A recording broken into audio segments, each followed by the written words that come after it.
everybody, welcome. If this is your first time with me, my name is Jane and I'm so happy to have you with me. For today's project, what we're going to do is we're going to make a Hamsa. And I wanted to show you the word so you can sort of remember it. What a Hamsa is a Hamsa is sort of a charm, sometimes called an amulet. It's a hand, usually a right hand. It can be up or down, and it usually has an eye in it. And what the Hamsa is used for usually is protection. It's protection, it can bring happiness, it can bring blessing. So it's a symbol that helps protect us and helps bring us good things. So I want to show you some Hamsas that I have around. Generally speaking, you see Hamsas as jewelry or as house decoration. So you can vaguely see I'm wearing a Hamsa necklace. This one is made out of glass. And these house decorations are ceramic. They are made out of clay. Here's one, and here's another one. And you can see that it is generally in the shape of a hand. It's not a realistic looking hand, but it looks like a hand. I made some that I want to show you. Here's a Hamsa that I made. This is what we're going to be doing today. Here's another Hamsa that I made.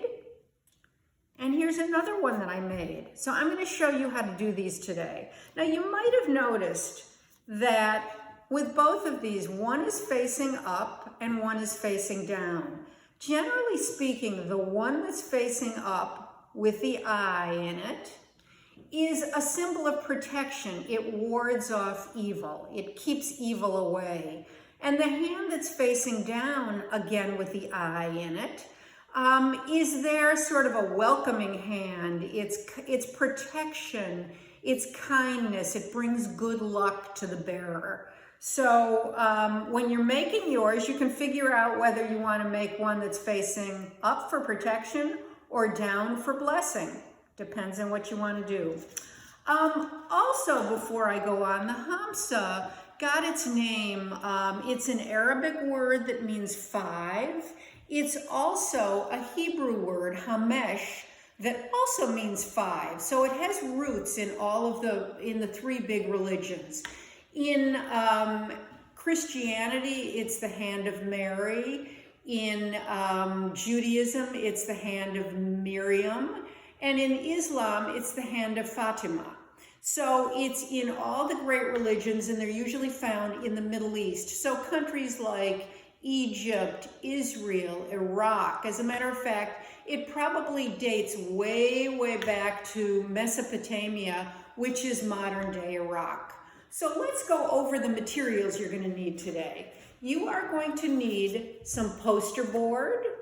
You're going to need a pencil. You're going to need some markers, washable markers. I have thin ones and I have thick ones, whichever ones you have are fine. You're going to need some scissors. You're going to need a paper punch. And you're going to need either some yarn or some string, just a small amount. I also have with me some newspaper, just so that I don't get any marker on the table as I'm doing this. So let's get started.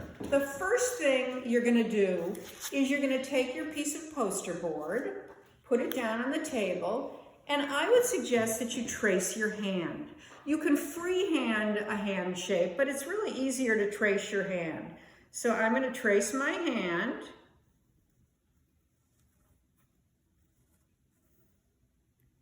Now, at the bottom part of my hand, where my wrist would be, I'm just going to make it round it off.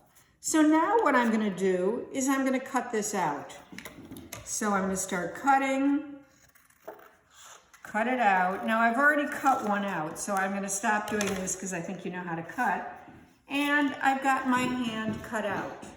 Now I'm going to use my newspaper and then decide how I want to decorate this. And remember, it's going to be an open right palm And it's going to have an eye in it, so it can either be facing up or facing down. So I'm going to start out by using these big markers, and I'm going to take blue, and I'm going to make a line all around the outside. So I'm going to start doing that, and then I'm going to continue with that until it looks like this. So I've got my line all around the outside, and then I'll make some other lines on it. I think the next one I'll do is purple. So I start doing purple.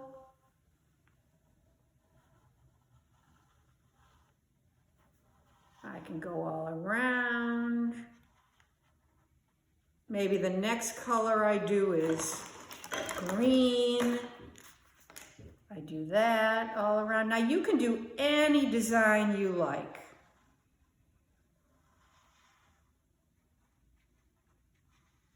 Okay, so now I've got it to this stage, and now I'm going to start adding some designs in the middle.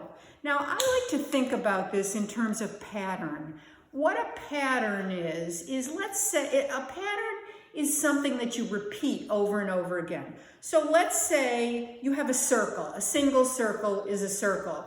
But if you start repeating that circle in sort of an organized way, you get to have a polka dot pattern. So I like to do repetitions of things on this. So I'm going to start by taking maybe the red marker, and I'm going to make dots all around here. I'm going to keep going around. Now again, you can do anything you want. You do not have to do it the way I'm doing it. Okay, so I'd go all the way around, and then maybe I'd do some orange ones. So you can see I'm starting to put dots around the outside. And I then could start making some patterns on the inside. So maybe I want to take black and make little swirls going different ways.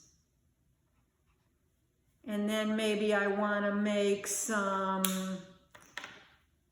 let's see, let me use the blue again. Maybe I want to make some wavy lines going around. So I keep doing this until I fill it in. So this is what I have at this point. After I've finished doing my wavy lines, and I want to leave room in the palm area for an eye.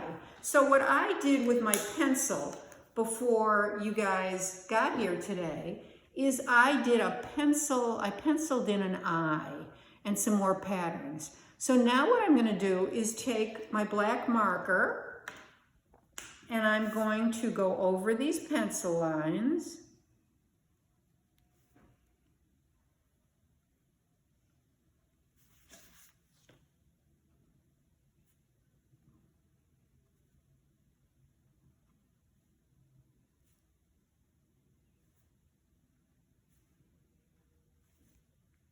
Now the eye doesn't have to look like a real eye. You can sort of what's called stylize the eye, meaning you kind of simplify it, make it a little simple, not so complex with every little realistic detail. Okay, so now I have my Hamsa. So you can see that there's that eye of protection in the middle, and it's the shape of a hand. So do I want this going up for protection, or do I want it going down for welcoming and blessing and good luck and abundance? I think this one, let's see what I think. I think this one I like going this way. So what I'm going to do is I'm going to take my paper punch, and I'm going to punch a hole in the middle finger.